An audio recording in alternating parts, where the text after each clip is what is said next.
Bonjour à tous, voici un exemple de protocole de rééducation à réaliser après une cure chirurgicale pour maladie de Dupuytren. Suite à la survenue d'une rétraction digitale devenue invalidante, source d'inconfort et génératrice d'une perte de fonctionnalité lors des activités du quotidien, vous venez de vous faire opérer afin de supprimer cette déformation et retrouver la mobilité de votre main. La rééducation aura donc deux objectifs. Le premier, ne pas perdre l'ouverture du doigt récupérée par le chirurgien. Le second, ne pas perdre la fermeture du doigt présente avant l'intervention.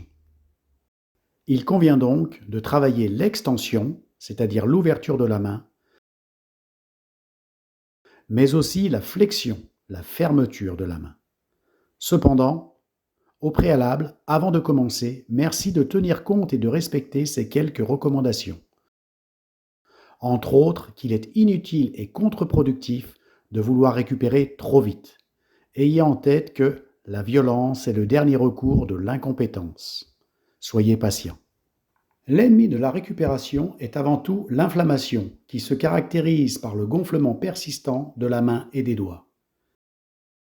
Commencez par réaliser régulièrement des applications de froid et évitez de rester la main pendante. Les liquides, comme la pluie, vont toujours vers le bas. Pensez à surélever votre main, si possible au-dessus du coude, voire au-dessus de l'épaule. Ensuite, vous l'avez constaté, la nuit est notre ennemi. Chaque matin, c'est le même rituel. Les doigts sont raides et difficiles à mobiliser. Œdème et immobilité ne font pas bon ménage. Il convient donc, après le réveil, de retrouver la mobilité de la veille. Pour ce faire, après un échauffement de la main et des doigts, à partir de mouvements alternés de fermeture et d'ouverture de la main, comme on vous le montre ici, vous pourrez réaliser les exercices suivants. Pour commencer, il est intéressant de débuter ce travail de rééducation dans l'eau chaude. La chaleur a des vertus antalgiques et elle permet de décontracter les muscles. On refait des mouvements de flexion-extension des doigts. Toujours dans le but d'assouplir les chairs, travaillez avec une brosse douce. Réalisez des balayages longitudinaux, transversaux et circulaires. Cette action aura l'avantage de stimuler les récepteurs cutanés.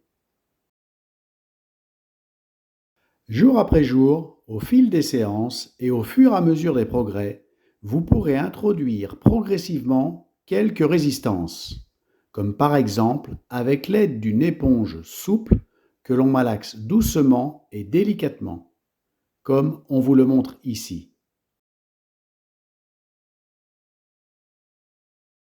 Une fois que la main a retrouvé de la souplesse, de la mobilité, passez à des exercices plus spécifiques d'ouverture de la main ou d'extension des doigts si vous préférez, et essayez de poser la paume de la main à plat au fond du lavabo.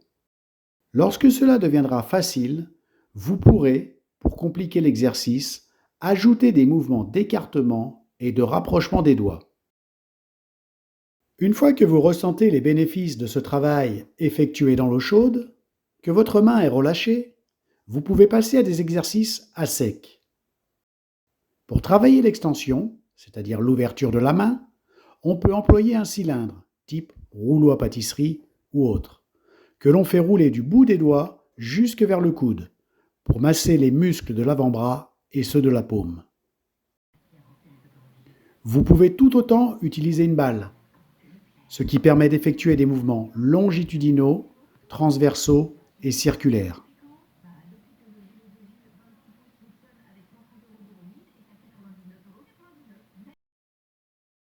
Une autre façon de travailler l'extension est d'utiliser simplement le rebord d'une table.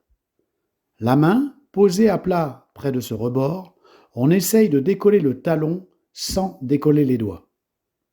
Soit on travaille tous les doigts ensemble,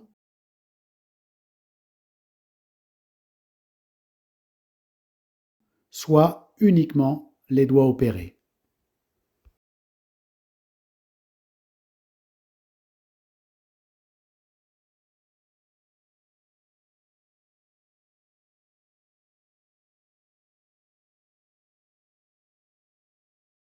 Maintenant, on passe à des exercices de flexion ou de fermeture de la main, si vous préférez.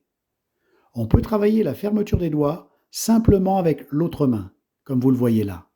La main saine vient appuyer sur le dos des doigts opérés afin de les faire plier et les entraîner vers le centre de la main.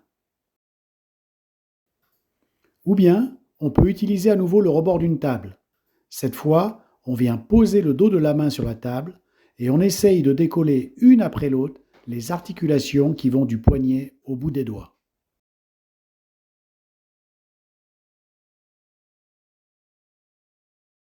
Ou bien encore, toujours dans le but de travailler la flexion, vous pouvez utiliser une balle en mousse, ce qui permet de travailler contre une légère résistance. On fait en général des séries de 10 pressions, entrecoupées de phases de repos.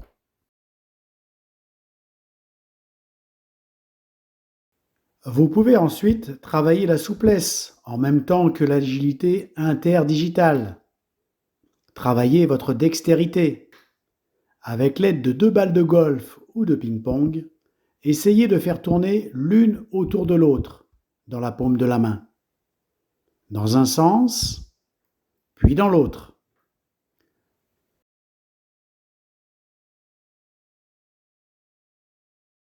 Enfin, avec ces quelques exercices et un peu de patience, vous devriez retrouver en quelques semaines une main fonctionnelle et indolore. Et bien voilà, c'est terminé. Nous vous souhaitons un prompt rétablissement. Et n'oubliez pas, si cette vidéo vous a été utile, merci à vous de cliquer sur l'icône s'abonner.